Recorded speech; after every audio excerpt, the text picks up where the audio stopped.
Hola queridos amigos, bienvenidos a otra entrega de Contracara, aquí por TLB1, toda la verdad primero. El programa de hoy lo vamos a orientar un poco a nuestra unidad hispanoamericana. Particularmente vamos a tocar con Bolivia, la hermana república a la cual le tenemos un gran cariño. Tenemos lazos en común hace mucho tiempo.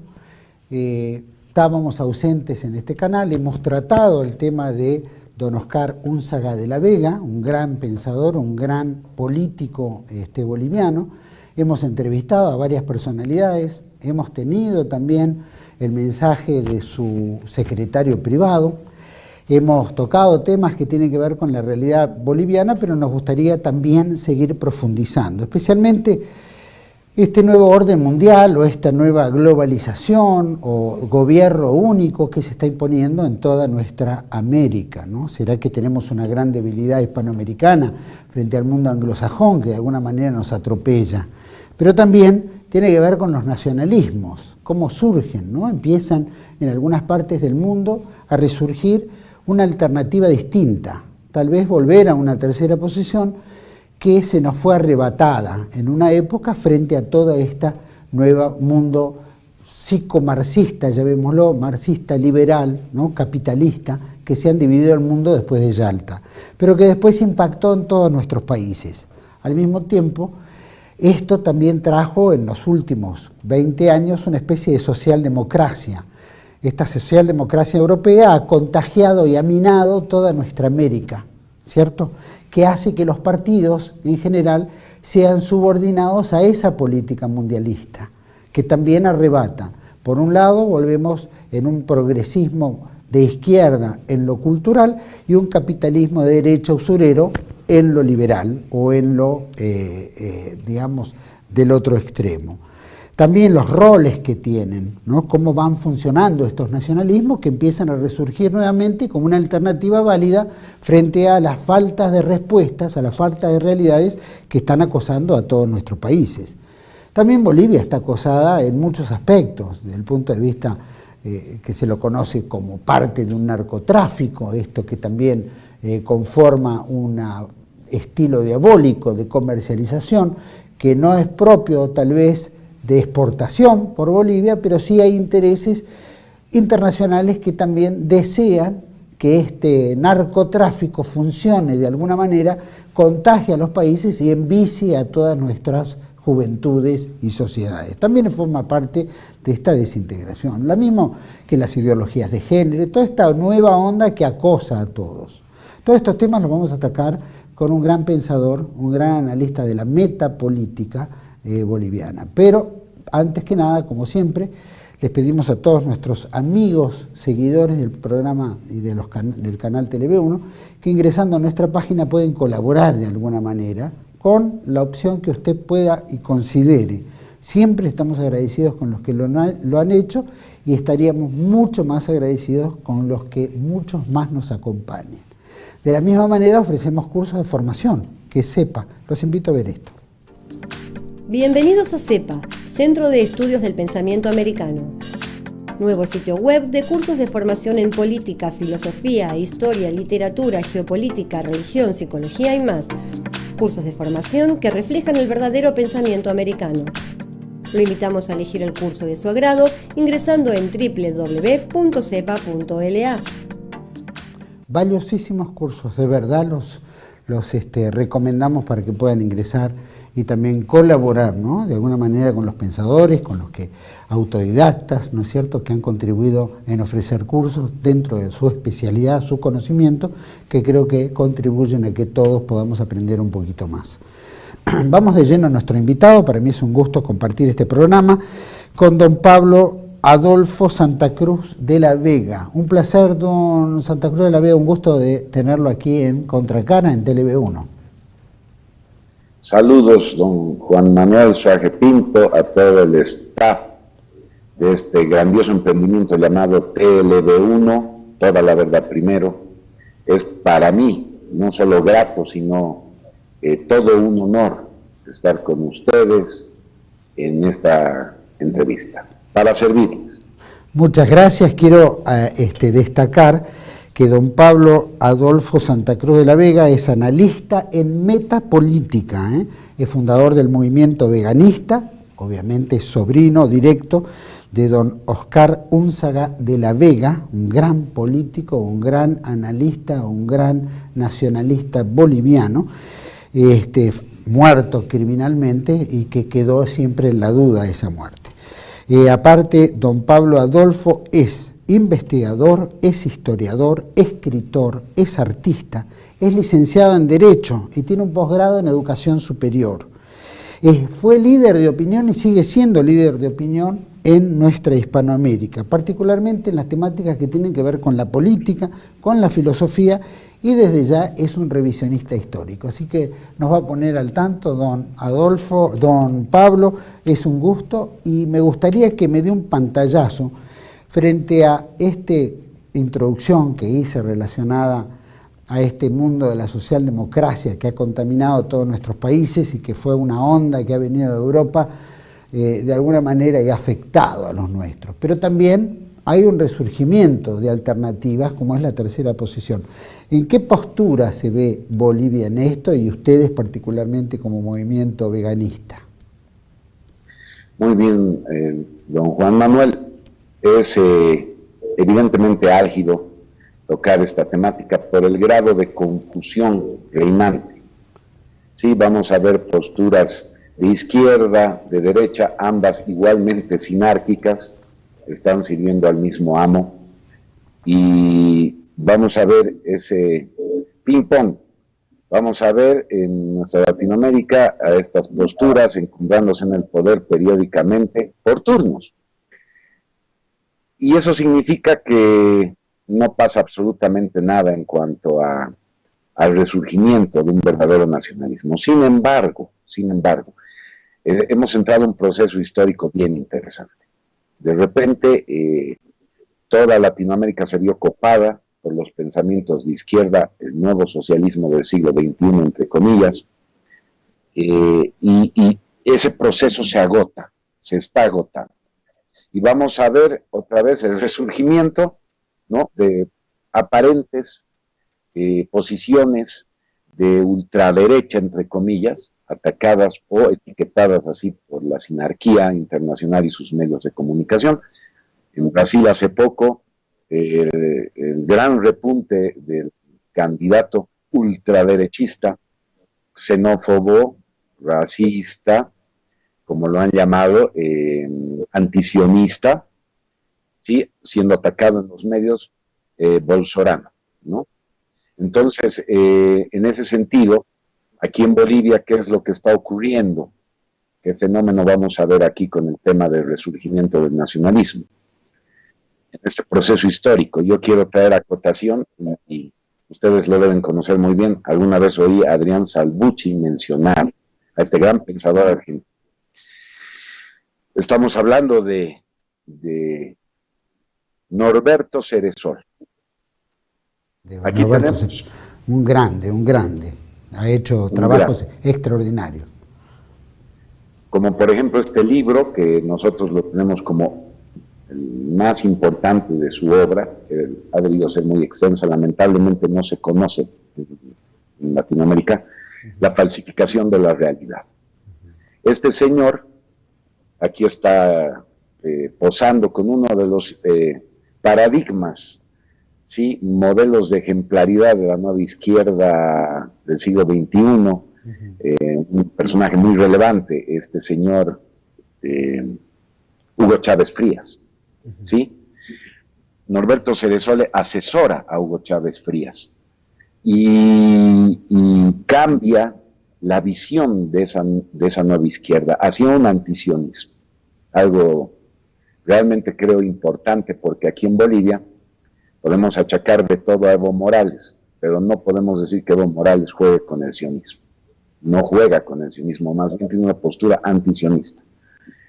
Entonces todos quieren conocer qué pasa con el fenómeno Evo Morales, Aima, ¿sí? Y yo creo que el pensamiento de Norberto Ceresole, el contacto de Morales, Evo Morales con Chávez, ha sido fundamental para que aquí en Bolivia se permita la acción primero el nacimiento y después la acción, interacción social de emergentes grupos antisionistas, como es el movimiento veganista que nosotros fundamos, que es principalmente antisionista. ¿Sí? Entonces vamos a ver que esta postura del evomoralismo, del nazismo antisionista, es muy parecida a la postura que manejaría la falange socialista boliviana en su edad dorada. ¿Sí? Óscar Únzaga de la Vega tenía muy en claro, Juan Manuel, que el enemigo era el sionista, que el enemigo era masón, que estaba enquistado en la masonería y que la masonería sirve a este ámbito. ¿Sí? Vamos a diferenciar el sionismo aquí del judaísmo convencional. Evidentemente, el tema de la mentalidad judaica también lo vamos a tocar, aunque es un tema delicado, lo vamos a tocar así con pinzas porque es importante, para eso tenemos el material adecuado, ¿sí? Entonces, en su momento. Pero yo creo que, para concluir esta primera parte de la pregunta, están resurgiendo los movimientos de tercera posición. Aquí en Bolivia tenemos la facilidad de tener una libertad de expresión muy grande, que sé que en Argentina ustedes no disfrutan mucho, porque están demasiado copados, demasiado cercados por ese enemigo internacional, que ha copado medios de comunicación, ha copado puestos de poder en la justicia, en el poder ejecutivo y en otros contextos de Argentina lo sabemos.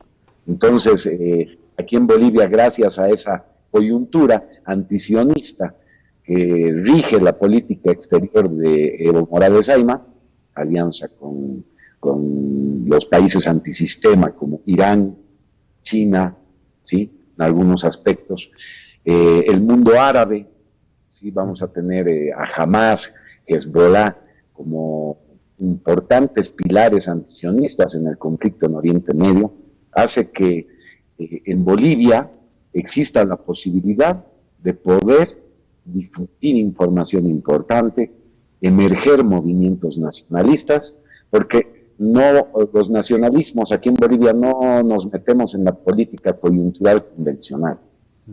Vamos a ver que en Bolivia hay una satanización también de Evo Morales Ayma. De repente uno dice, Evo Morales está haciendo cosas buenas y ya lo acusan a uno de masista. Es lo mismo que tratar de defender a Adolfo Hitler, ¿no? Entonces, como esa profesora en Argentina que hace poco habló que Hitler hizo algunas cosas buenas por su pueblo. Ella no es nazi, pero la acusan ya de nazi, xenófoba, hitlerista. Pero no es así, es que es el grado de satanización, intolerancia, esta democracia sinárquica que no deja la libre expresión a quienes compartimos ya muchos en Argentina, Bolivia, Chile y todos los países de Latinoamérica, es tercera posición, don Juan. Entiendo eso y sin duda hay una demonización de eso, ya viene desde Yalta. Los ganadores, como dice, es que son los que escriben la historia y esa historia se transforma en un dogma de fe. Nadie puede debatirlo, nadie puede discutirlo. Eso lo experimentamos y cualquiera que resurgiera una idea nacional, basada ni siquiera en esos parámetros, pero con un tinte verdaderamente nacional, ni uno ni otro, como el caso del general Perón en la Argentina, como debe haber sido Óscar Únzaga de la Vega en Bolivia, como fue también Getúlio Vargas en Brasil o tantos otros. Creo que en ese aspecto se ha demonizado todo lo que tenga que ver un interés nacional con esa orientación globalista yendo hacia ese nuevo orden mundial conformado en Yalta, sin duda. Vemos hoy, por ejemplo, que bien mencionó, Chávez en su momento se inició con Ceresol y después fue volcándose sin perder tampoco quién es el enemigo, que es el sionismo internacional, la sinarquía, etc. Perón también la tenía muy clara. Con relación a esto, ¿usted cómo ve, por ejemplo, este resurgimiento de Trump, por ejemplo? Trump, que Estados Unidos ha tenido siempre mucha influencia en nuestro espacio político y geopolítico, y al mismo tiempo Europa viene también invadiendo con Inglaterra y varios países que ya sabemos que tiene sus enclaves, ¿no? Enclaves aquí en Argentina y otros países, que es parte de la división. ¿Cómo ve este nacionalismo, como lo menciona Jair Bolsonaro en Brasil, que pareciera que disputara el poder contra la izquierda reinante hace mucho tiempo, frente a este nuevo paradigma que se da en Estados Unidos con Donald Trump, que pareciera también que hay un First, America First, como dicen, ¿no? América primero. Y ahí entra en connotación una serie de factores. ¿Cómo lo ve a Trump frente a toda esta América nueva y esto que pueda generar un contagio a nuevos lineamientos nacionales en nuestros países? Bien, Juan Manuel, importantísimo tocar este tema, el fenómeno Donald Trump. ¿Quién es realmente? Yo me acuerdo, vi un programa de TLV1 el año pasado, más de un año, cuando Trump asume el poder, Adrián Salvucci manda un mensaje, inclusive en inglés, y todos se cuestionaban en TLV1. ¿Para quién juega Donald Trump? Claro. ¿Sí? Entonces, el fenómeno Trump nos permite ver yo lo comparo con Evo Morales, ¿no? Yo creo que Donald Trump es un Evo Morales gringo. ¿No? Sí, es un nacionalista, pertenece al pueblo norteamericano. Vamos a ver esa postura y vamos a ver un indicio bien importante de que Trump no siempre va a jugar para la sinarquía, como la sinarquía quiere. En el gran ataque que los medios de comunicación masivos están haciendo a Donald Trump. No hay día donde no se hable mal de Donald Trump. Inclusive dejan de lado un poquito a Hitler, al que siempre atacan, ¿no? En todos los programas televisivos y periódicamente es sacrosanto, entre comillas, sí. Esta satanización de Adolfo Hitler diaria. Pero lo han dejado a un lado y ahora es atacar a Donald Trump. Entonces, ¿qué está pasando con Donald Trump?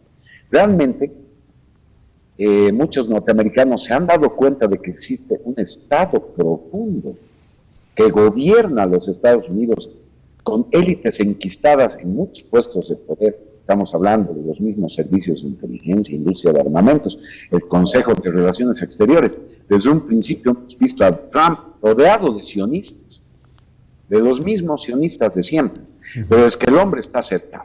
Entonces surge la necesidad de que Trump, si quiere hacer algo realmente patriótico nacionalista, ¿no?, trate de romper este cerco. ¿Lo estarán haciendo? Aquí entra esta importante ya teoría de la conspiración, de que hay un núcleo de poder, un sano nacionalismo en las Fuerzas Armadas norteamericanas que estaría apoyando a Trump para romper este círculo satánico, para encarcelar a esta gente. Entonces hay una filtración de inteligencia enorme. Parece que Trump quiere evitar este filtro sionista, este filtro sinárquico, está cercando y ha acercado a todos los presidentes de los Estados Unidos y comunicarse directamente con el pueblo, ¿sí? Reabrir el expediente del 11S, ¿sí? Tocar el tema, y no solo tocar, sino ver cómo puede contraatacar y quitar de las garras del sionismo la Reserva Federal, ¿no? Un tema que llevó a la muerte a dos presidentes. Bien, entonces recordemos, don Juan Manuel, que este asunto de la Reserva Federal afectó a varios presidentes de Estados Unidos que trataron de intervenir en el tema.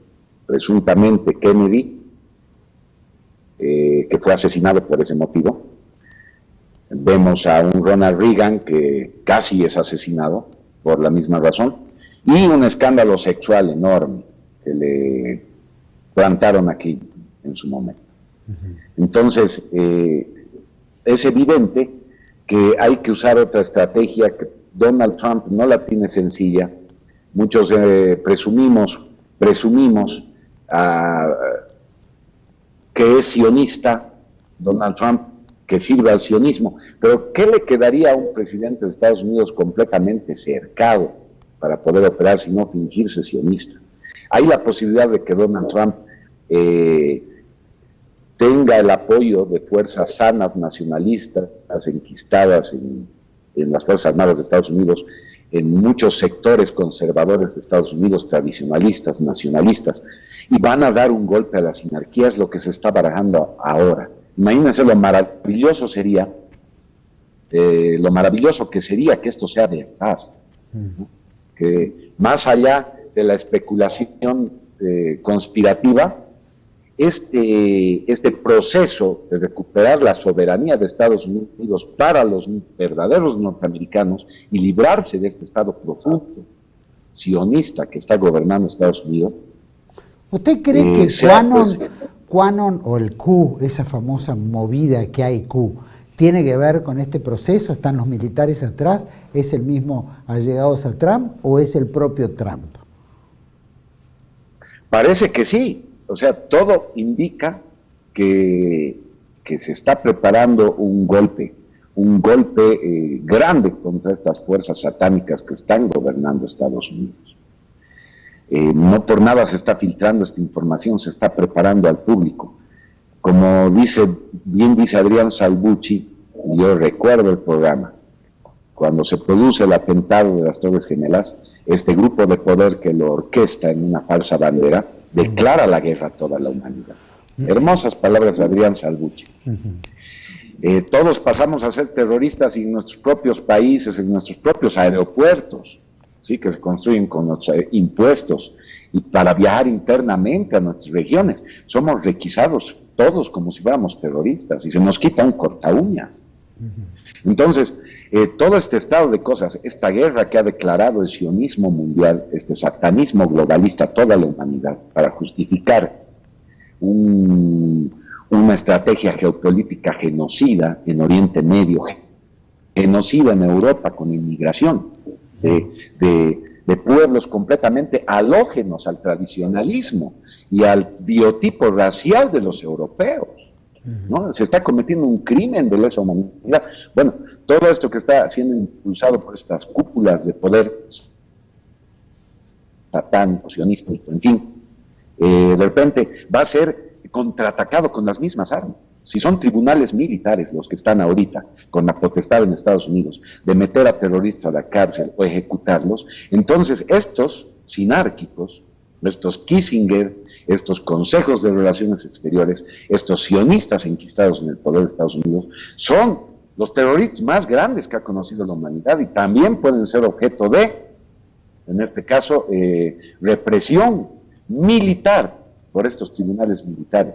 El tema de este juez, de estos juzgados militares que estarían a punto de dar un golpe en Estados Unidos. Imagínense lo maravilloso que sería para el mundo, con Juan Manuel, toda esta situación. Entonces estaremos atentos, porque puede ser una gran cosa, puede ser una maravilla todo lo que está pasando, pero también puede ser un gran embuste. Claro. Entonces tenemos que ser muy cuidadosos,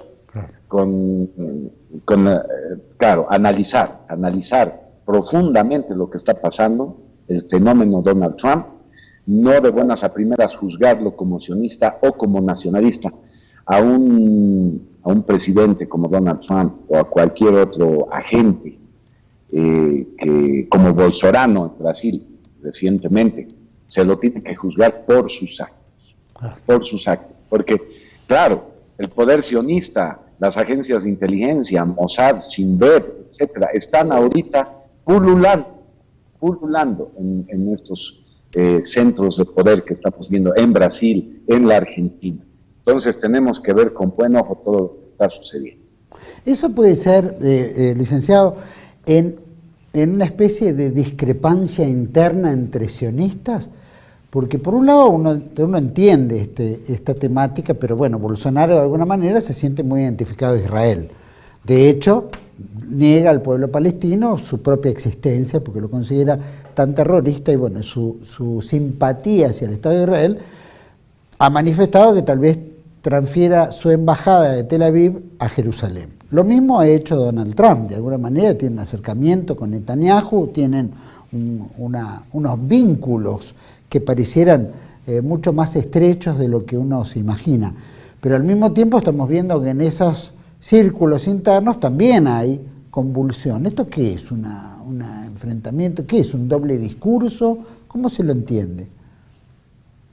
Bueno, Juan Manuel, es bien difícil tocar, ¿no?, desde ya esta temática, porque entra de llano en el tema de la conspiración.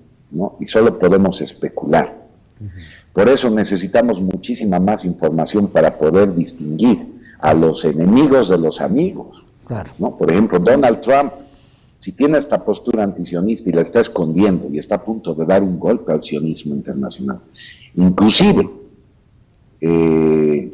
atacar al Estado de Israel, cercarlo, porque parece que según esta información, esta filtración de inteligencia en el fenómeno llamado Q, parece que también Israel sería cercado cibernéticamente, inclusive militarmente, ¿no? Se lo neutralizaría al Estado sionista.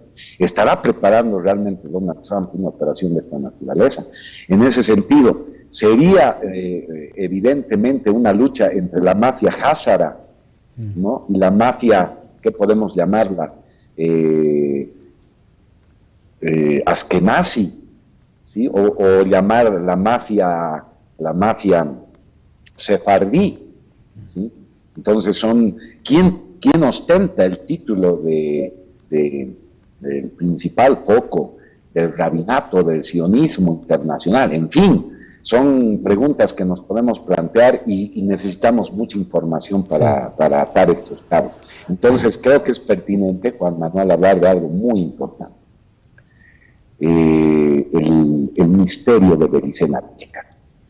Y hablar de un argentino que de un tiempo a esta parte muy poca gente lo conoce en Argentina. Es como si tuviera él muchos seguidores de una forma subterránea, o realmente no ha emergido, pero yo creo que va a ser hora de que se empiece a hablar de este argentino en los círculos nacionalistas de tercera posición y empezar a emergerlo en la Argentina porque tiene mucha información. Ha hecho un trabajo de investigación muy profundo. Me refiero, para nosotros, un coloso intelectual, investigador, en todas las palabras, un iniciado en los misterios mayores del esoterismo, pero no solo eso, un esclarecido política, metapolítica y gnósticamente, o sea, es un gigante que está ahí esperando ser emergido, porque necesitamos de la información que él nos brinda, tal vez una de las obras, Juan Manuel, sin lugar a dudas más grandes de la literatura universal y sin lugar a dudas más grandes en todo sentido en la historia de la humanidad, que es este libro, El misterio de Belicena Vilca. Claro, ese era de Miguel Serrano en su momento, ¿verdad? Claro, bueno, yo te muestro aquí el libro, es muy importante esta simbología porque tú vas a ver una gorgona, una medusa. Sí, medusa. ¿Sí? Pero te cuento que es simbólicamente hablando la síntesis de este símbolo, lo vamos a ver en el Viracocha de la Puerta del Sol, es igualito. Entonces hay un misterio ahí muy grande. Este señor se llama, Luis Felipe Moyano, conocido con su seudónimo de Nimrod de Rosario, ¿sí? En la Argentina se lo compara con Miguel Serrano Fernández. Evidentemente la obra de Miguel Serrano Fernández también es importante. Yo destaco uno de los libros que más me gusta de Miguel Serrano, es El último Avatara. Creo que es su obra cumbre, y las que se desprenden posteriormente, ¿sí? Entre ellas Manu, por el nombre que vendrá, La resurrección del héroe. Ya tiene un lenguaje muy parecido al que Nimrod de Rosario expresa, no solo en el Belicena Vilca, sino en su obra esotérica, enciclopédica y científica más grande, que se llaman Los fundamentos de la sabiduría y perdón. Sí. Pienso, Juan Manuel, y ese es un mensaje que quiero darle a todo el nacionalismo argentino y de tercera posición, que la obra de este hombre debería ser materia de estudio, por ejemplo, en su gran emprendimiento llamado CEPA, el CEPA que ustedes están gestando, que me parece una idea maravillosa, ¿no? Una idea académica alternativa para formar metapolíticos, porque no van a ser políticos los que van a salir del CEPA, sino personas integralmente formadas a la manera, no es exagerar, a la manera de los Nápola de la época del Tercer Reich, o antes, cuando habían estas Nápola antes del advenimiento del nazismo en Alemania, en plena Primera Guerra Mundial y antes, estas escuelas selectivas en las que los mejores intelectuales de la nación, además con ciertos saberes innatos, como por ejemplo los políglotas, ¿sí?, o los que tenían facilidad para otras ramas científicas, eran considerados como elemento estratégico para formar un Estado mayor de una nación. Y yo creo que eso están haciendo ustedes con el CEPA en la Argentina, lo cual me parece maravilloso, formar un Estado mayor en el PCR, donde van a necesitar estudiar la obra de los grandes pensadores de la historia. Salvador Borrego Escalante, bien lo decía usted, aquí tenemos su obra cumbre, ¿no? El Derrota Mundial, que lo quiero mostrar como un homenaje a este gigante americano. Creo que si no hubiera el misterio de Belice Nablica, Juan Manuel, yo creo que este sería el libro referente de todos los movimientos de tercera posición de Latinoamérica, por lo menos uno de los más importantes. Claro, sí. Bueno, hizo mecha muy importante porque abrió muchas cabezas, muchas generaciones. Acá se ha leído mucho y por supuesto para mí ha sido un honor enorme haberlo conocido en sus 100 años, ¿no? Vivió hasta 102 años, era maravilloso, seguía escribiendo libros, razón por la cual era una cabeza iluminada en este aspecto y un hombre muy claro al hablar, muy puntual, muy simple, pero también con una gran profundidad en todo el planteamiento, que es lo que hizo abrir las cabezas a cientos, ¿no?, a varias generaciones y particularmente a cientos de miles de personas. Llegó casi más de 60 ediciones solamente en México. Después en otros países se siguieron editando, o sea que ha sido un libro de educación y de consulta y de formación. Así es, don Juan Manuel, y yo tuve el gusto de ver la entrevista que usted le hizo a Salvador Borrego Escalante. Fue muy cortita, claro. Una pena. Pero bueno, estas cuestiones. Era muy tironeado por muchos lados para hablar y bueno, pobre, yo lo agarré medio cansado. Pero estuvo ahí usted con él, qué honor. Yo tuve el honor también de hablar por teléfono con él unos meses antes de su fallecimiento y donde él ratificó la autorización para que nosotros hagamos ediciones artesanales limitadas de su Derrota Mundial y de otros libros que estamos haciendo. Y eso también quiero sugerir a manera de Estado Mayor, que estamos hablando aquí como camaradas dentro de la postura antisinárquica de tercera posición, la estrategia editorial. Yo creo que uno de los más grandes aciertos del movimiento veganista en Bolivia que hemos fundado ha sido fundar esta editorial. La hemos llamado Editorial de la Casa de Tarsis, que de un tiempo a esta parte está produciendo los libros artesanalmente. Libros que inclusive material que no está en formato libro. Nosotros hemos sacado por primera vez en formato libro la falsificación de la realidad de Norberto Ceresole, por ejemplo, que a mí me lo pasaron en un PDF académico porque es una tesis de doctorado de Norberto Ceresole. No se ha publicado. Es verdad. Nosotros nos hemos tomado la libertad, con toda la responsabilidad que eso implica, de publicar el libro de Norberto Ceresole, para hacer unas ediciones limitadas que las hacemos con mucho esfuerzo, en impresoras. No tenemos una imprenta. Entonces nosotros utilizamos impresoras para hacer libros y ya puede imaginarse el trabajo que significa, pero en todos estos años, don Manuel, con mucha satisfacción puedo decirle que hemos producido 5.000 libros artesanales. Brillante. Entonces, brillante. Sí, es una estrategia. Son una especie de editorial Ogea que tenía Pedro Varela con la librería Europa, ¿no? Una cosa por el estilo. Correcto. Y nace esta iniciativa sobre todo para difundir el misterio de Belice Nablica. Si bien no quiero hacer proselitismo, ¿no?, de la obra en el programa, voy a ser muy cuidadoso con este tema, es importante. Porque hay una diferencia grande entre la Falange Socialista Boliviana convencional que fundó Óscar Unzaga de la Vega y el movimiento veganista que nosotros fundamos. ¿Y sabe dónde radica la diferencia, don Juan Manuel? ¿Cuál es? En este libro. En este libro, Óscar Únzaga de la Vega no tenía el Belicena-Vilca. Nosotros sí lo tenemos.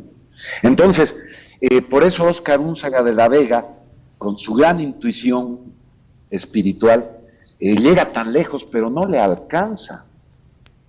¿Ya? No quiero decir que comete errores, porque no está bien, pero no le alcanzaba su visión para poder ver todo el entramado, ¿sí?, de la conspiración sinárquica.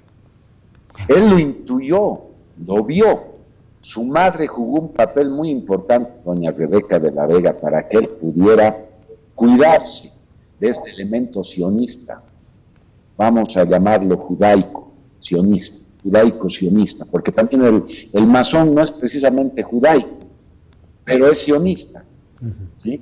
Y Óscar Únzaga de la Vega enfoca el movimiento de la Falange Socialista Boliviana, pero no logra concretar nociológicamente, ¿no?, en una doctrina el peligro de la estructura sinárquica y desentrañar la estructura sinárquica.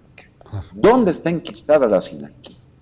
¿No? Por ejemplo, cuando toquemos el tema de la Iglesia Católica, ¿no?, que es un tema delicado. Es hermoso ver que en la Argentina hay una mayoría católica igual que aquí en Bolivia. Aquí en Bolivia, don Juan Manuel, somos un 95% de católicos. ¿Sí? 95% de católicos. Entonces, la pregunta, ¿qué nos hace católicos? ¿No? ¿Qué nos vuelve católicos? Tal vez por nuestro discurso revisionista, nosotros no nos vamos a someter así nomás a un papa sinárquico, que han habido papas sinárquicos, pero eso no nos quita lo católico. ¿Por qué somos católicos, Juan Manuel? Sin duda por la veneración de la Virgen. La Virgen solo existe como símbolo trascendente en nuestra religión católica. Qué importante es la Virgen, qué importante es este simbolismo de lo puro, de la virtud, de todo lo virtual, ¿no?, de la verdad, de la pureza prístina, de la lealtad, ¿no? Estamos hablando no solo del símbolo materno, ¿no?, sino de una madre trascendente, de una madre temporal, que es lo que significa, por ejemplo, Pachamama. Claro. ¿Sí? Y eso es lo que nos hace católicos, don Juan Manuel. Y esta obra de Mimbro de Rosario, de Belicena-Vilca, nos muestra la imagen prístina de la Virgen. Él la llama Virgen de Agartha. Y sin lugar a dudas, la Virgen de Agartha nos va a cuidar a todos, don Juan Manuel, a ustedes como PCR, a otros movimientos nacionalistas en Argentina, que también sin lugar a dudas van a coincidir con ustedes, y a los movimientos nacionalistas y de tercera posición que estamos surgiendo en toda Latinoamérica. Es ella, el símbolo trascendente, más allá de una creencia religiosa de fe, profundizar en la simbología trascendente, ¿sí?, de una manera semiótica, una semiótica como solo la puede tocar un gran semiótico como Humberto Eco, por ejemplo, ¿no?, que es uno de los grandes intelectuales de todos los tiempos. Que si yo le diría, don Juan Manuel, que la semiótica de Humberto Eco es una nimiedad. Mire mi osadía, ¿no? Disculpen a todos los académicos mi osadía. Es una nimiedad al lado de la semiótica de Luis Felipe Moyano. Esta que tenemos que reivindicar, más que reivindicar, hacerlo conocer. Claro, porque muy pocos, don Juan Manuel, lo conocen y deben conocerlo. Pero sé que hay un círculo dentro del PCR que está estudiando ya sus obras. Sin duda alguna ustedes también ya han llegado a escuchar, ¿no?, algo de él. Es bien importante en un estudio de Estado Mayor porque no he conocido obra que tenga más información que la de este insigne argentino llamado Luis Felipe Moyano. Es increíble. Entonces era lo que tenía pendiente y quería manifestarles por honor a ustedes, porque es bien importante entrar en contacto con estas revelaciones, con esta ilustración erudita de este hombre, con este estudio pormenorizado que ha hecho de la historia de la humanidad, de la historia de la Iglesia Católica, de la historia de la masonería, de la historia de la sinarquía, de la historia de nuestra Latinoamérica originaria, de la historia de los símbolos religiosos, de la historia, es un revisionista que va más allá de lo histórico, es un revisionismo, lo hemos llamado cultural, Claro. un revisionismo cultural, ya no solamente es un revisionismo histórico, sino cultural, hasta protocultural me atrevería a decir, y pues don Juan Manuel en el CEPA sería pues materia de estudio y sería maravilloso. Estoy seguro que sí, creo que en varios de los programas el tema del libro de Vilca ha tenido un éxito con el programa La Brújula de Lucas Carena y Pablo Dávoli, que trataron el tema muy claramente. Vamos a ir un pequeño corte y vamos a volver también, por supuesto que no es que nos fuimos de mambo, como diríamos acá, sino que fue muy interesante tener una visión global, que es lo que venimos conversando. Ahora vamos a ir de lleno un poquito a la problemática de este nuevo orden mundial que afecta también a Bolivia. Vamos a un pequeño corte y volvemos enseguida.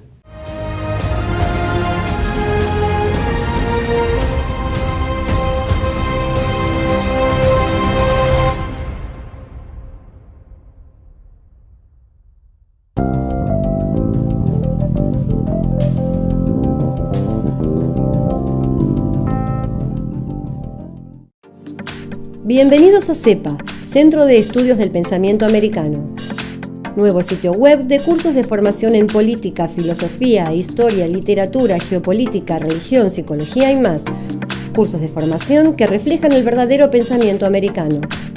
Lo invitamos a elegir el curso de su agrado ingresando en www.cepa.la.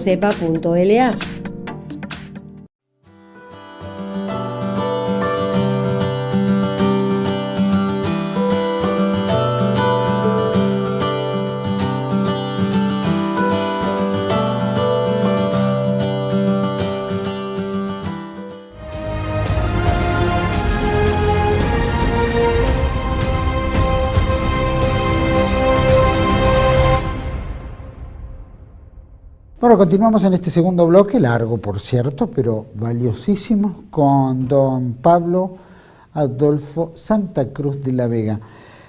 Don Pablo, recién hablábamos, bueno, hicimos un reconto de la historia, lo importante de todo este saber que uno tiene que tener y evidentemente el resurgir de nacionalismos, y que habrá que ver los que van surgiendo tan rápidamente hoy en día, tener cautela en el estudio, en el ver el desarrollo.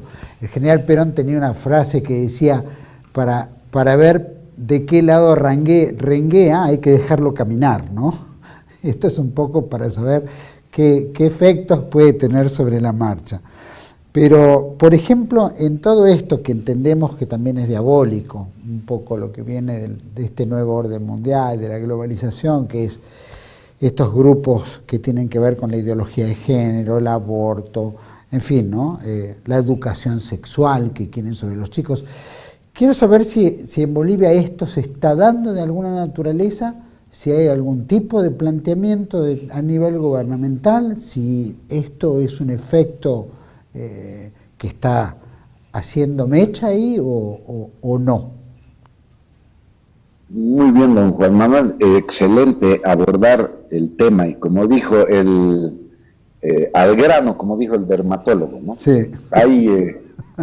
Hay la problemática en Bolivia, lamentablemente, está empezando a entrar, pero de una manera retrasada, con respecto a ese gran tumulto que está ocurriendo ahí como dice Mingo de Rosario, en esa ruta del Kali Yuga, allá en el norte, por ejemplo en Canadá. Y este es un indicio bien importante de quién es Trump.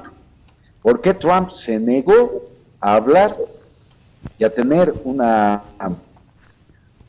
cumbre con el presidente canadiense, con el Trudeau?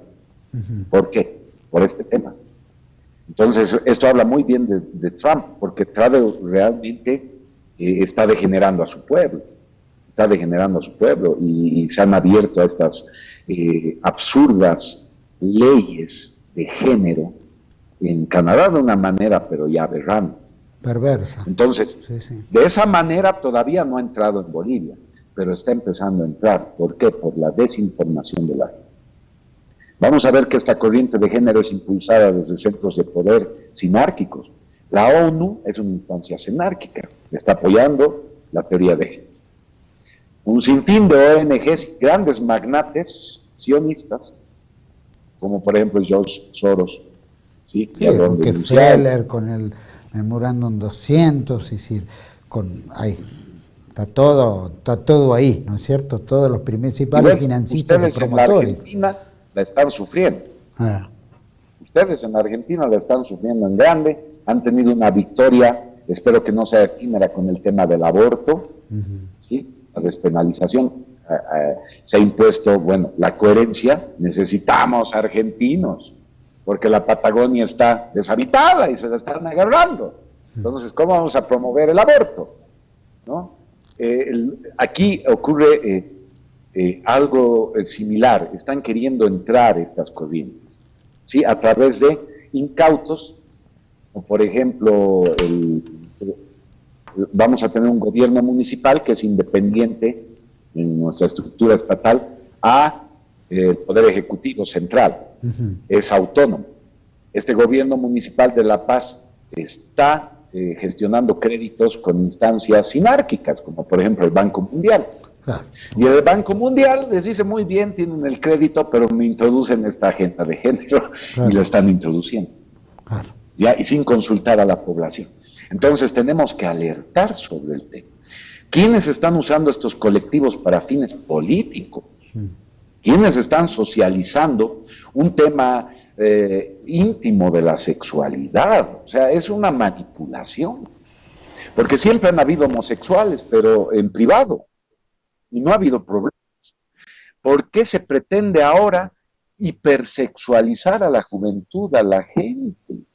Pero miremos una plataforma virtual como el YouTube, don Juan Manuel, totalmente virada a lo hipersexual. Ahora se ha vuelto erótico. Uno ya ve la página principal de YouTube y todos los videos más vistos son eróticos. O sea, no entran al campo de la pornografía, pero es erotismo puro. Se está hipersexualizando a nuestra juventud, que por la frustración se hipersexualiza más, porque es un escape. Y ahí vamos a entrar a la degeneración, depravación. Usted échele un empujoncito más con la alcoholización, las sociedades, el embrutecimiento por el alcohol, las drogas, y listo. Estamos en una Sodoma. ¿Sí? Estamos en una Sodoma. ¿Y qué pasa cuando hay una Sodoma? Siempre hay un acusador que dice, miren estos degenerados. Entonces, justifiquemos un exterminio. La élite quiere exterminar, dicen, a 2/3 partes de la humanidad. O sea, por gusto, ofrendarlos a Moloch, como bien llaman al demiurgo, a este ente satánico, ustedes en PCR, ¿no? Moloch. Claro. ¿Se estará queriendo hacer eso otra vez? ¿Se estará preparando una guerra a gran escala, en este caso ya no solo con armas convencionales, sino un holocausto nuclear? Y por eso se está pretendiendo homosexualizar a la gente, degenerarla, degradarla. Sí, esa es la pregunta, es una denuncia bien seria. Claro. Bien seria, al que llegamos, don Juan Manuel, gracias a miembro de Rosario, Luis Felipe Moyano, que es el único que hace la denuncia en su obra. Entonces, más allá de que sean, no es una cuestión de derechos y deberes, porque todos nacemos con derechos y deberes, es una conspiración LGBTI. ¿Y qué se quiere buscar con esa conspiración? Evitar que el futuro líder carismático de un posible Reich, es decir, un Estado moralista, un Estado de virtud, de honor, un Estado de principios, se vuelva a formar. Eso es lo que se quiere evitar, porque con la democracia participativa y corrupta de nuestros días no se va a formar nunca un estado virtuoso, sino que estamos viendo estados corruptos. Estamos viendo estados corruptos. Estamos totalmente corrompidos en nuestros países. El gran problema de Evo Morales Ayma aquí en Bolivia es la corrupción. Y sin lugar a dudas en la Argentina, don Juan Manuel, ni qué decirle, ¿no? Con Macri y compañía. Somos pioneros y creo que el grado de corrupción ya ha superado cualquier límite de la comprensión humana. Es una cosa tremenda. Bueno, eso que acaba de decir, también lo planteó con el tema de la deuda externa. Según lo que veníamos conversando también con otros compañeros, en Bolivia era que la deuda externa boliviana había llegado a 20.000 millones de dólares, cosa que para nosotros es nada, es solamente una cuarta parte de lo que el gobierno argentino está pidiendo al Fondo Monetario ahora, ¿no? Que está pidiendo 60, 70.000 millones de dólares. Es el gobierno que más nos ha endeudado, ¿no? Llevamos solamente en 3 años de gobierno un endeudamiento de más de 200.000 millones de dólares, imagínense. Pero bueno, eso todavía no los colgaron. Ya va a llegar el momento que los van a ir a buscar uno por uno. Pero en todo este aspecto, porque la verdad que lo que están haciendo es un drama para el futuro de los argentinos, o contribuyen a la desaparición. Pero obviamente esta suma sideral obliga a que el gobierno, más allá de que el poder legislativo haya dicho no a la ideología de género, lo quiere meter en cualquier lado porque con 200.000 millones de dólares de deuda o de pedido, obviamente tiene que hacer bien los deberes, le guste o no le guste. Entonces va a ser un pionero este gobierno en la ideología de género. Pregunto al gobierno de Evo Morales en ese aspecto, rechazo un poco más el tema, son 20.000 millones, pero en concepto del Producto Bruto Boliviano y la capacidad, es decir, la cantidad de habitantes, pregunto, es un número importante para Bolivia. Pero ¿hasta qué grado pone en jaque al gobierno de Evo Morales frente a esta disyuntiva? Bien, Juan Manuel, es un tema también complicadísimo porque hay mucha desinformación y ocultamiento. Entonces yo me quedo con unas palabras de Evo Morales. Nadie lo sabe, pero él en algún discurso lanza las cosas que ha estado haciendo. Por ejemplo, en un discurso es muy claro al decir que cuando él asume el poder en el Banco Central de Bolivia, había una oficina del Fondo Monetario Internacional. Imagínense esa invasión, y él la hizo sacar, ¿no? En otro discurso él ya dijo que no va a pagar la deuda. Me parece que no la está pagando. En realidad estamos desinformados. ¿La paga o no la paga? No sabemos si la está pagando, ¿sí? Por lo que podemos ver en Bolivia, don Juan Manuel, hay mucha obra pública ahora. Obra pública que antes no había. No había con otros gobiernos. Porque lógico, esos gobiernos cipayos, como por ejemplo el gobierno de Goni Sánchez de Lozada, se dedicaba a dar bonos para asegurarse una reelección, ¿sí? Y pagar la deuda externa. Entonces no habían fondos para obra pública, pero ahora vemos que hay obra pública. Entonces hay un endeudamiento de Evo Morales ¿con quién? Muy posiblemente, y en dólares, con la China. Son preguntas que nos hacemos ahora. ¿Ha crecido esa deuda externa más? ¿Se ha quedado en statu quo el pagar una deuda externa a los organismos sinárquicos como Banco Mundial, FMI? No le podría dar una respuesta segura. Lo que sí le puedo decir, Manuel, es que nuestra moneda, nuestro boliviano, se mantiene estable porque está siendo sostenido, está siendo, digamos, equilibrado con el poder de ingreso que tiene el narcotráfico.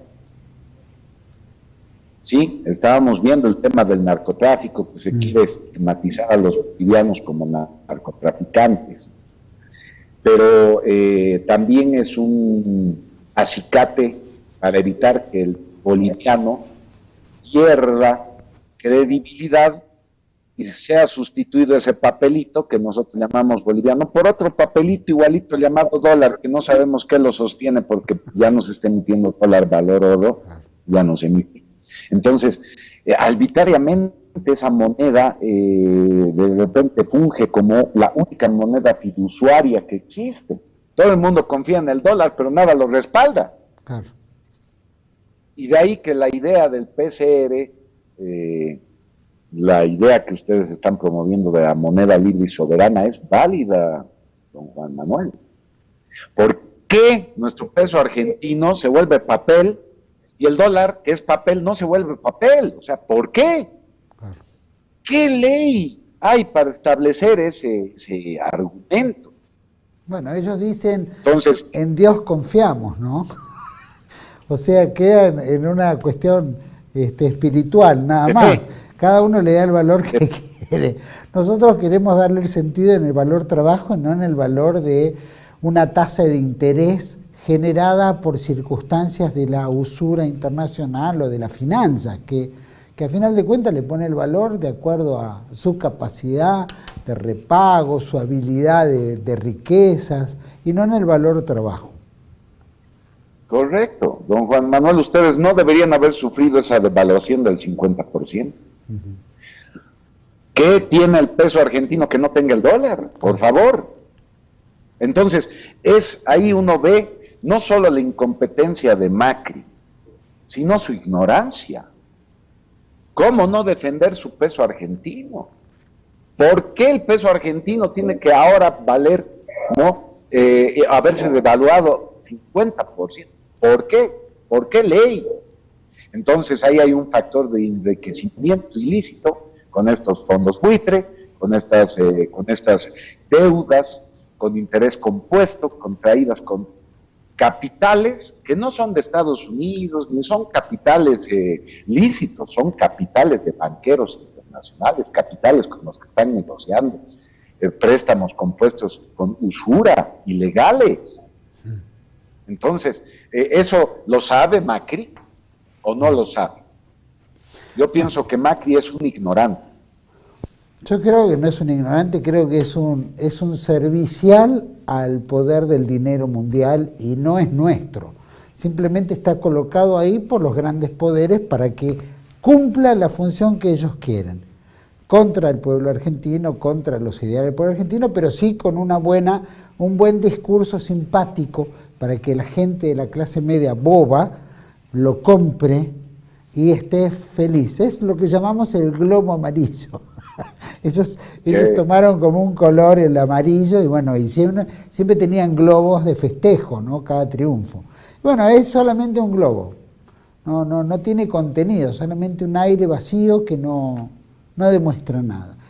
Pero eso lo vemos en mucho. Veo que en lo de Evo Morales por lo menos viene de otra escuela y en algo, aunque también debe jugar, porque uno cuando llega al poder no hace todo lo que quiere, tal vez hay trabas, tal vez hay un montón de factores que impiden lo que uno le gustaría.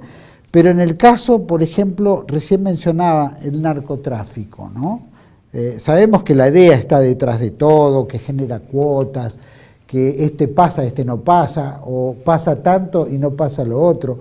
En ese aspecto, ¿cómo se perfila el gobierno de Evo Morales? ¿Está más consciente, cuidadoso? ¿Es un negocio que lo tiene un grupo?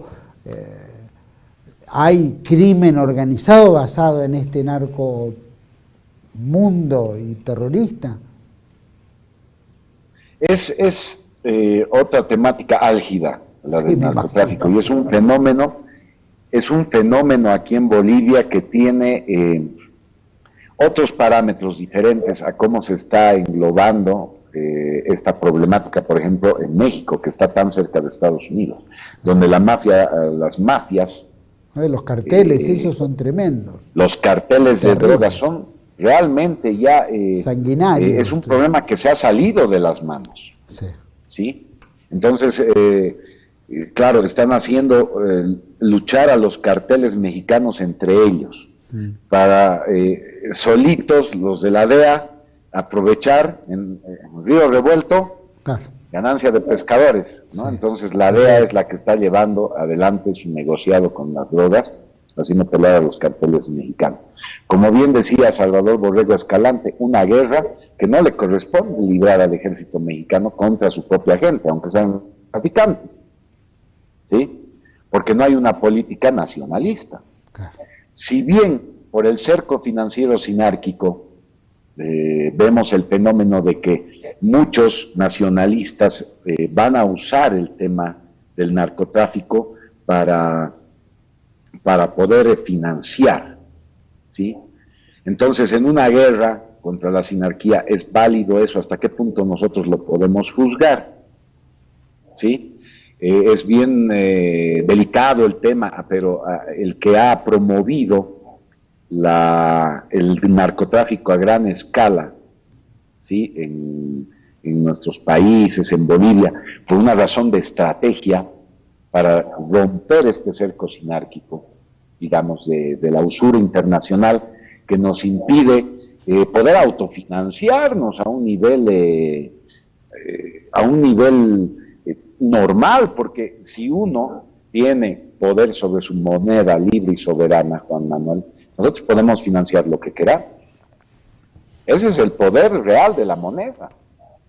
Entonces, ¿por qué ley de la naturaleza o qué ley mágica una moneda se infla y se desinfla?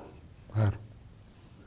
Todo depende, pero lógico, ¿cómo no vamos a poder emitir una moneda y pagar con esa moneda por el trabajo de la gente? El trabajo de la gente ya es un bien real, entonces esa moneda no se debería caer, devaluar, perder valor, nada, nunca. Entonces esta es una conjura, una conspiración de la sinarquía, del patrón oro, ¿sí? De los que tienen el poder de emitir moneda, que solamente son estos señores que detentan el oro y que ahora no están emitiendo papel moneda con patrón oro, emiten papel moneda a diestra y siniestra, listo, hacen lo que les da la gana. ¿Por qué solo ellos? Caramba, están rompiendo con la soberanía de todas las naciones. Entonces, de alguna manera, la economía en Bolivia se está sosteniendo. El Banco Central de Bolivia está emitiendo moneda. El boliviano no está perdiendo su valor. Entonces hay gente que le quiere achacar este equilibrio económico al narcotráfico, y hasta cierto sentido, en cierta manera puede ser que el trabajo que implica hacer el narcotráfico esté subvencionando o esté sosteniendo o esté equilibrando al boliviano, ¿sí? Lo hemos tocado en un libro llamado Veganismo, la muralla de los invisibles. No es fácil ser narcotraficante e implica trabajo hacer droga, es un trabajo. Y finalmente la cocaína no es tan dañina, o tal vez hasta menos dañina que el alcohol. Pero el alcohol es una droga legal completamente desestigmatizada y de libre tránsito, uso, bajo arancel, y está matando a la población latinoamericana. El alcohol es una arma de destrucción masiva. En Bolivia el problema no es la cocaína, es el alcohol. La gente vive dopada, alcoholizada, embrutecida, y esto está trayendo problemas enormes, serios, como el maltrato animal y humano. Son consecuencias. La disolución pero por supuesto, los dantescos y terribles accidentes de tránsito, y no vemos en una sola botella de alcohol, ya, como en las cajetillas de cigarros, sí. Mire esta ridiculez, en la cajetilla de cigarros nos ponen aquí peligro, fumar te mata, si no dejas de fumar por ti, déjalo por los que te necesitan. Y el cigarrillo no mata a nadie, el cigarrillo no mató a nadie, ni siquiera ahora por los estudios que nosotros hemos realizado, ni siquiera el cigarrillo causa cáncer. Todo había sido una mentira de las farmacéuticas, una mentira cultural. El cigarrillo no mata a nadie, pero sin embargo vemos esta propaganda indiscriminada en los cigarrillos, pero no vemos una sola etiqueta de un accidente de tránsito con personas decapitadas y descuartizadas en una botella de plástico. Claro. Ahora, entonces, en base a esto, perdóname, nos queda ya poco tiempo. ¿Verdad? Pero lo que percibo es, si el narcotráfico, o llamémoslo la producción, si el gobierno, usted plantea que es probable, si el peso boliviano se mantiene sin alteraciones, porque tal vez pueda existir, podría llegar a haber parte del mundo de la droga o narcotráfico, llamémoslo como quiera, o de la producción, que balancee esa moneda, lo que yo percibo es que por lo menos no lo transforma en un narcoestado. Lo que sí transforma es que la producción de trabajo común, del hombre común del campo, que produce coca, porque es el consumo de coca y se mastica coca por la altura y por 1000 factores, por una costumbre ancestral que tiene Bolivia y el Perú y el norte nuestro y el norte chileno, que en ese aspecto se consume, balancea algo del Estado y no queda en manos privadas generando el gran cartel, que es lo que ocurre en México, que al no estar incorporada como una producción más del Estado o de la población, o como quien produce trigo o produce cualquier cereal, por lo menos entra en un balance del Estado y no en manos privadas, como el caso de los bancos, que son los mayores criminales que existen y los mayores desestabilizadores de una moneda o de un país, pero porque por lo menos en ese aspecto no se transforma en manos privadas en carteles que terminan en este crimen organizado, este crimen tremendo que también vemos en otros países. ¿Puede llegar a ser así? ¿Lo comprendo de esa manera o estoy equivocado?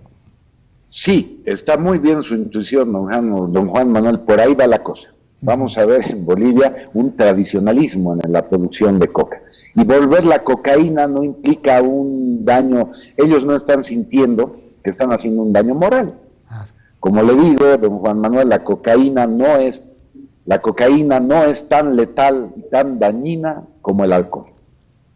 Sí, es un estimulante. Obviamente, cualquier cosa en exceso mata, ¿no? Cualquier cosa. No, lo que pasa es que hay una diferencia, licenciado, hay una diferencia entre la coca y la cocaína, que ya viene procesada y tiene otros efectos. Pero el mascar coca, que es una costumbre ancestral, requiere la producción también de eso, y eso supongo que también se vende en el mercado. Ya al producirlo a través de laboratorios y crear la cocaína en sí, que ya lleva otros derivados, otras mezclas, que también genera también el paco, que es la resina que queda desvirtuada de la misma cocaína, genera una adicción y un atontamiento tremendo en la población. Eso también es pernicivo, es peligroso, es dramático. Es evidente, es evidente. A lo que queremos llegar, digamos, para concluir, sí, es que en un estado sano no necesitamos drogas. Exacto. Para poder ser hombres libres y plenos. Exacto. ¿Sí? Y espirituales. Un hombre espiritual no necesita ninguna muleta. ¿Sí? Pero bueno, tenemos este fenómeno del narcotráfico porque esta cultura de degeneración de la humanidad que está imponiendo el nuevo orden mundial implica el uso de drogas, el embrutecimiento de la gente necesita el uso de endorfinas, que la gente se crea falsamente feliz para aceptar la esclavitud del Banco Mundial, ¿no? Lo estamos viendo. Entonces, claro, evidentemente, la cocaína es un factor importante para este estado de ilusión pasajero, ¿sí? Porque la cocaína va acompañada de trago, de marihuana y de otras drogas. Ahora están de moda las metanfetaminas, anfetaminas, bueno, aquí en Bolivia, el éxtasis. Claro. Estamos viendo que esta cultura de drogadicción, don Juan Manuel, está en la agenda sinárquica. Ellos la están impulsando. Entonces, aquí en Bolivia hay un mercado grande de cocaína en el exterior que estaría sosteniendo a un gran sector de la población boliviana que vive del cultivo excedentario de la hoja de coca, que le genera mucho dinero. Y el problema social de eso, aunque usted no lo crea, también está relacionado a que se está dejando el cultivo tradicional de frutas, hortalizas, ¿sí? y otros alimentos que antes abundaban en Bolivia y ahora no hay porque todo el mundo quiere sembrar coca porque le da plata.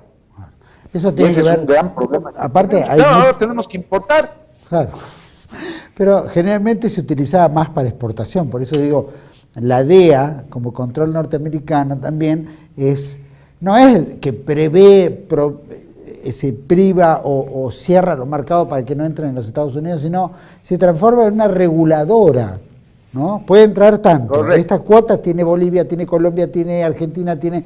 Entonces, pueden entrar, hacen fluir, pero no para prevenir ni defender al pueblo americano frente a cualquier, ¿no?, invasión de mundo del narcotráfico, sino que forma parte de la administración mundial de este narcotráfico que tal vez no afecte directamente a Bolivia, pero sí al exportarse implica, bueno, unas cuotas determinadas de las cuales, bueno, muchos se enriquecen y bueno, y viven también de la muerte de los otros, ¿no? Así es, don Juan Manuel, evidentemente también tenemos que tener una política de concientización de la gente de la problemática, pero como comprenderá va más allá de satanizar simplemente a la cocaína. Más allá de satanizar a la cocaína, digamos que para concluir el tema, podemos decir que es estratégicamente necesario para la sinarquía manejar el flujo de capitales que se mueve con la venta de cocaína. Seguro. Manejar ese flujo de capitales, porque si nosotros disponemos de ese flujo de capital, podemos destinarlo a la construcción de fábricas, hospitales, empezar a independizar una nación, y eso no lo pueden permitir. Entonces, he ahí por qué la DEA más es un regulador de los flujos de capital emergentes del narcotráfico, ¿sí? Que controlar el mismo expendio de la cocaína, porque a ellos no les interesa que la gente tenga valores, quieren verla embrutecida, dormida y dependiente. Exacto. Entonces ellos mismos son los que meten la droga a los Estados Unidos. Exacto. Ellos mismos, y la manejan. Y para evitar que los carteles mexicanos tengan estos flujos de capital directo de la venta de drogas en Estados Unidos, es que han provocado toda esta guerra terrible entre carteles en México que lo está desangrando. O sea, ellos son los culpables, no los carteles en sí. Yo creo que han sido comandos de la CIA, ¿sí? Comandos tal vez hasta del Mossad, sí, los que han iniciado la guerra entre carteles en México que está cobrando ya la vida de cientos de miles de personas. Es toda una guerra terrible para ese pobre país, ¿no? Sin ofender a los mexicanos, digo pobre país, porque lo están haciendo sufrir. Seguro. Bueno, es como dice el dicho, ¿no? La culpa no es del chancho, sino quien le da de comer. Y un poco está eso, ¿no? Sin duda. Sí. Don Pablo Adolfo, muchísimas gracias por esta entrevista, fue riquísima, hemos variado en varios temas, creo que han sido muy, muy ricos. Esperamos en el futuro cercano volver a contactarnos, tocar otros temas, especialmente geopolítica, como viene el mundo de hoy. Así que, siendo también un experto, tanto como Alberto Vuela en metapolítica acá en Argentina, usted en Bolivia, vamos a poder tratar estos temas también con mayor profundidad. Le agradezco muchísimo y espero que volvamos a tomar contacto en breve. Muchísimas gracias a ustedes, don Juan Manuel, Suárez Pinto, a todo el staff de TLB1, solamente la verdad primero, a un saludo a don Adrián Salvucci y a todos los líderes que están surgiendo dentro del PCR en toda la Argentina para levantar este movimiento de tercera posición. Que la Virgen de Agartha los cuide, que la Virgen de Agartha los inspire y que la Virgen les dé la fuerza y la perseverancia para seguir adelante, porque somos tal vez la última posibilidad que le queda a la humanidad, la tercera posición, don Juan Manuel. Muchísimas gracias. Gracias a usted, hasta muy pronto. Muchas gracias por sus palabras. Gracias. A todos ustedes, bueno, creo que ha sido más que riquísima esta entrevista. Hemos abarcado temas más allá de lo común, lo normal, la geopolítica, un poquito de lo que es Brasil, lo que se espera de Brasil, lo que se espera de Estados Unidos a través de Trump, a través de estas movidas internas pseudo cívico-militares que pareciera que son y se perfilan ser. También la importancia, ¿no?, que tiene que ver las finanzas en todo esto, el dólar, ¿no?, la moneda nacional, la moneda, la riqueza que debe estar basada en el trabajo, no debe estar basada en la especulación, la usura, ¿no es cierto?, o las finanzas, que sabe Dios quién es el que maneja eso. Otra cosa interesante, ¿no?, que los argentinos deberíamos aprender. Evo Morales llega al gobierno y destituye esa secretaría puesta dentro del Banco Central de Bolivia, que era del Fondo Monetario Internacional. Qué curioso. Sin embargo, el gobierno argentino entrega el Banco Central al control total del Fondo Monetario Internacional. Fíjense los conflictos, ¿no? ¿Cuál es la diferencia de poder controlar su moneda y no estar dependiendo de otros organismos internacionales que son los que marquen qué es lo que debería ser? Tremendo lo que está pasando en la Argentina, sin duda en ese aspecto Bolivia es un ejemplo. Después el resurgir de los nacionalismos, sin duda, como dijimos al principio, la socialdemocracia y todo este liberalismo y progresismo está destruyendo la esencia de las naciones. Sin duda la respuesta está en una tercera posición. Se están surgiendo en todos nuestros países, eso es un hecho concreto, lo vamos a ir viendo a medida que vamos avanzando. Obviamente los países más fuertes, de alguna manera, que dan un puntapié, hacen que los países periféricos o los países que seguimos atrás, vayamos tomando casi el mismo impulso, ¿no es cierto? Puede ser algo bueno, tal vez, o algo malo. O el cambio hacia este mundo nuevo de tercera posición es un sacudón. Ese sacudón siempre va a haber efectos colaterales que van a ser muy duros, probablemente. También el tema de la droga, que hablaba de Bolivia, ¿no es cierto? Qué difícil, pero que al menos hay un tema real. La droga interna es un tema de consumo por tradición, ¿no es cierto? Llevan siglos desde los incas y anteriores a los incas con el consumo de la coca, ¿no?, como planta. También lo tenemos en el norte argentino. Pero el tema es el proceso, y el tema es el narco, y el tema es la exportación, y el tema es el crimen que involucra todo esto, que probablemente era un tema local y que se transforma en un tema internacional.